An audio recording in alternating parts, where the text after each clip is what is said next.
whenever I had my old hearing aids, and this is actually kind of embarrassing, but girls would come up and talk to me, and I would have to fake like I could hear them.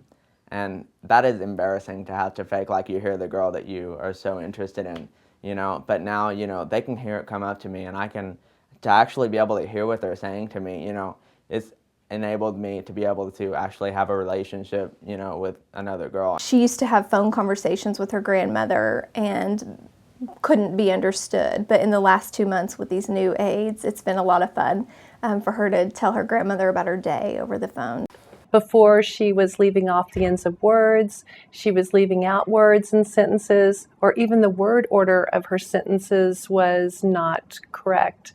And we switched over to the NAIDA hearing aids, and it's the most significant progress that I have seen in a child's expressive language. I couldn't hear the coaches, so they had to yell at me. He's pretty involved in sports, and he loves baseball, and I always wondered how much he missed out on the field, what the coaches would say, and they wear their helmets, and this was the first year he got to wear his hearing aids, and I think it opened up quite a bit for him.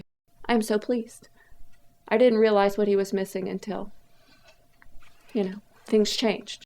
I'm a speech-language pathologist, and I had the privilege of collecting the speech and language data. And it was pretty amazing what we found, because kids really talk like they hear. And now once they had access to all the full sounds of speech, that began to become reflected in their speech and their articulation of sounds.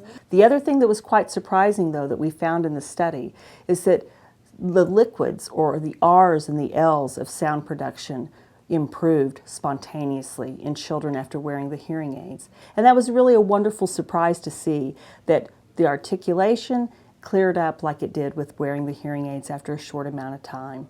So kids really do talk just like they hear.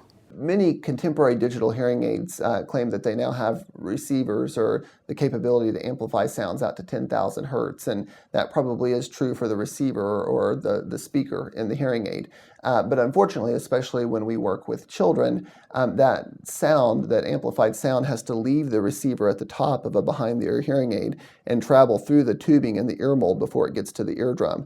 And as it makes that trip down to the eardrum, those high-frequency sounds above 4,000 hertz really roll off. They're really reduced or attenuated. So by the time they arrive at the eardrum, it's less likely that they'll be audible for the child. I have no reservations on fitting SoundRecover on infants. I have routinely fitted SoundRecover on very young children, infants and toddlers, with great success. Both my research experiences and my clinical experiences have led me to believe that hearing aids with frequency lowering technology should be considered as a standard for all children with hearing loss, regardless of degree of hearing loss.